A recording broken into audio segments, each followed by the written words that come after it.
सारे लोग एक ही तरफ जा रहे हैं, डीएसए हो गया, वेब डेवलपमेंट हो गया, लेकिन मुझे सीखना है एआई, क्योंकि बहुत ज्यादा मार्केट में और डेफिनेटली बात है, देखो आगे जाके इसकी बहुत ज्यादा डिमांड बढ़ने वाली है। तो अगर कोई पूछ रहा है कि मैं क्यों सीख रहा हूं एआई, तो उसका एक ही रीजन है कि भैया हर एक प्लेटफॉर्म, चाहे वो गिटहब हो गया, चाहे वो माइक्रोसॉफ्ट हो गया, चाहे वो गूगल हो गया, एआई को इंटीग्रेट कर रहे हैं और एआई को बनाने वाले, उस डीप लर्निंग को समझने वाले बहुत ही कम हैं। और उसकी वजह से अब इसकी डिमांड बढ़ेगी क्योंकि सप्लाई बढ़ रही है और पैसे भी मिलेंगे।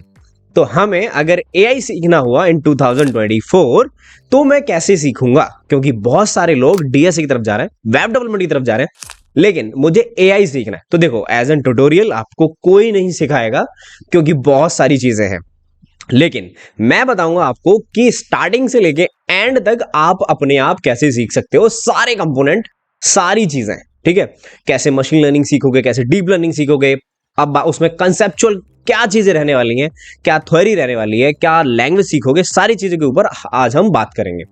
देखो चलो, तो देखो एक अगर हम एआई बनाना चाहते हैं, अगर मैं सारे कंपोनेंट पढ़ना चाहता हूं तो कैसे स्टार्ट होंगे। सबसे पहले एक प्रोग्रामिंग लैंग्वेज की बात करता हूं, तो मुझे क्या क्या पढ़ना होगा एक प्रोग्रामिंग लैंग्वेज में। Version control, API, theoretical fundamental कौन से रहेंगे और रियल वर्ल्ड प्रोजेक्ट। ये 5 चीजों में आपकी कहानी खत्म हो जाएगी। आप एक अच्छा, एक इजी एआई बनाने लायक हो जाओगे, जैसे कि चैटबॉट बना रहे हो आप, चैट जीपीटी जैसा कुछ सिमिलर बनाने लायक हो जाओगे। लेकिन चलो अभी मैं समझाता हूं इन चीजों की जरूरत क्यों है और कैसे है। देखो पहले तो बहुत ज्यादा डिमांड है, ये मैं बात कर चुका हूं। अगर आप नहीं इंटरेस्टेड हो डीएसए एंड वेब डेवलपमेंट में, कुछ अलग चुन रहे हो, तो बहुत बढ़िया बात है। मैं तो देखो हमेशा एक आपको प्रोत्साहन ही करता हूं कि जरूरी नहीं है कि जिस राह पे सब चल रहे हैं आप उस राह पे चलो, अपना कुछ बनाओ, दैट्स ऑल। कि अगर आप एडिटिंग भी सीख रहे हो तो वो सीखो। तो देखो सबसे पहले अगर हम पाइथन की बात करें यहां से, तो पाइथन में मेरे पास यहाँ पे बहुत सारी चीजें आ जाएंगी कि भैया, लेकिन डरने वाली कोई बात नहीं है, यहाँ पे मैंने सारी चीजें रखी हैं और आपको बताया भी है कि कैसे कैसे चीजें होने वाली हैं। ठीक है, अगर आप मेरे डीएसए के या फिर जो हमारा कोर्स चल रहा है उसके अगर स्टूडेंट हो तो आपको पता होगा ऑलरेडी ये चीजें हम क्या डिस्कस कर रहे हैं। अगर हो तो कमेंट सेक्शन में लिखना कि हाँ I am from this batch.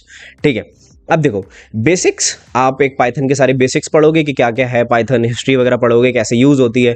ठीक है, बढ़िया। देखो मैंने हमेशा कहा है कि जहां डेटा की जरूरत पड़ती है पाइथन को कोई पीछे छोड़ नहीं सकता है। अब डेटा टाइप की बात करेंगे, नहीं ऐसा डेटा टाइप नहीं, मतलब डेटा की जहां पे बहुत ज्यादा डेटा की जरूरत पड़ती है, जहां पे मैं विजुअलाइज करता हूं, जहां पे मैं एक्सट्रैक्ट करता हूं, वहां पाइथन यूज होती है। ठीक है, तो बेसिक वगैरह में तुम्हें ये सब समझना है। अब डेटा टाइप्स पढ़ेंगे कि क्या कितने टाइप के होते हैं, क्यों होते हैं, क्या होता है डेटा टाइप, कैसे होता है। अब ऑपरेटर्स पढ़ेंगे, लूप पढ़ेंगे, फंक्शंस पढ़ेंगे। ये है हमारी एक किसी भी लैंग्वेज की बेसिक सी चीजें, जिनके बिना आप कोई भी लैंग्वेज से किसी भी चीज का इंटरेक्शन नहीं कर सकते। कुछ कंट्रोल स्टेटमेंट है, कुछ हमारे फ्लो स्टेटमेंट है, इनके द्वारा आप पूरी एक लैंग्वेज समझोगे। ये बात क्लियर है।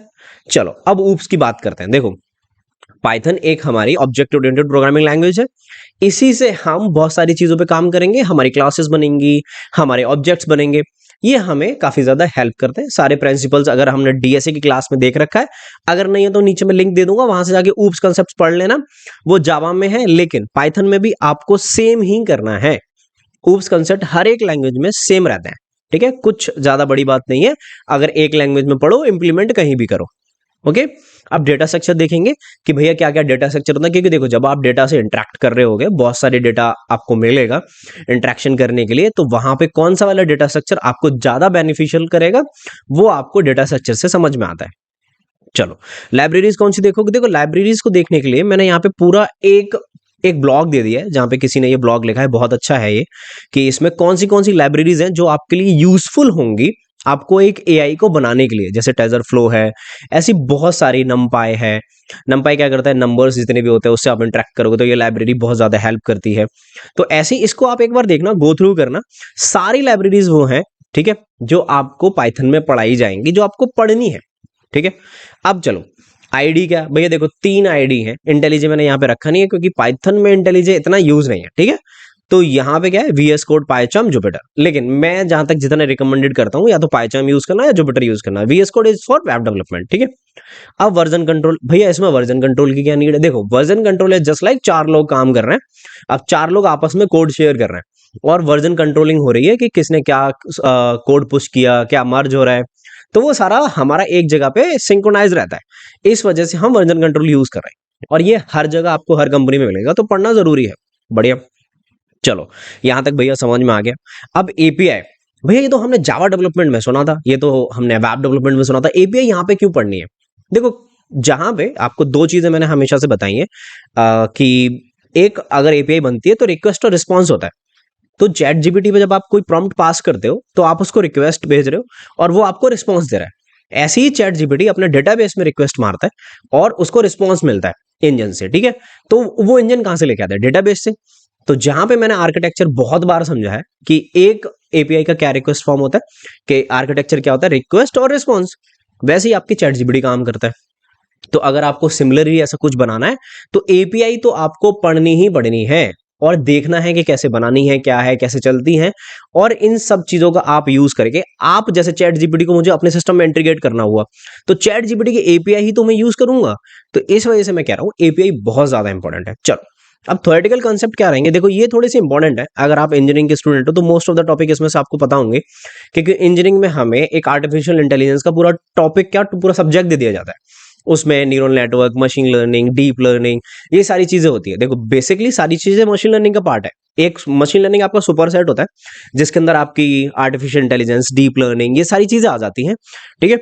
अब देखो वहां पे आपको क्या करना है, मशीन लर्निंग के बारे में पढ़ना है, न्यूरल नेटवर्क पढ़ना है, कंप्यूटर विजन, एनएलपी पढ़ना है, रीइंफोर्समेंट लर्निंग, ये एक ही टॉपिक है। सुपरवाइज एंड अनसुपरवाइज लर्निंग, ये अलग अलग से जब आप पढ़ोगे कंपोनेंट पता चल जाएंगे कि हम कैसे डेटा फीड करवाते हैं, उसके तौर पे हमारा ये सुपरवाइज और अनसुपरवाइज लर्निंग होता है, ठीक है।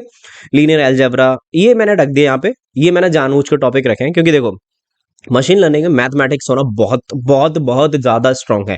एक कोडिंग से ज्यादा आपको मशीन लर्निंग में एक मैथमेटिक्स चाहिए। ऐसा नहीं है, देखो वो कोडिंग वाला मैथमेटिक्स अलग होता है, यहाँ पे उन पैटर्न्स को समझना, एक आपको एल्गोरिदम बनाना, वो अलग है। लीनियर अलजेब्रा, कैलकुलस, वो आपके 12th वाले नहीं लगेंगे आपको। अगर इंजीनियरिंग लेवल का आता है देन इट्स फाइन, आप उसको अनाउंस कर सकते हो। चलो भैया बढ़िया, ये सारी चीजें पढ़ ली। अब भैया हम बनाएंगे कैसे, हम चीजें करेंगे कैसे? देखो आप रियल वर्ल्ड प्रोजेक्ट कुछ प्रैक्टिस कर सकते हो, जैसे कि आप एक चैटबॉट बना सकते हो, चैट जीपीटी एपीआई।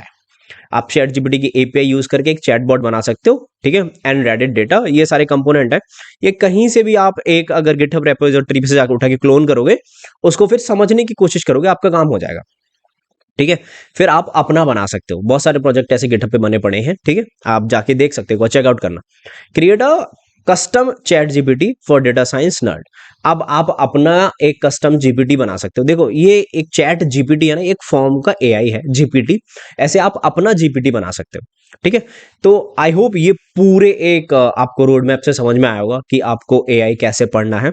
अगर आप एक नए फ्लो में डीएसए और वेब डेवलपमेंट को छोड़ के जाना चाहते हो तो मैंने आपकी बहुत सारी हेल्प की होगी। अगर वीडियो अच्छी लगी है तो hit the like button and subscribe कर देना।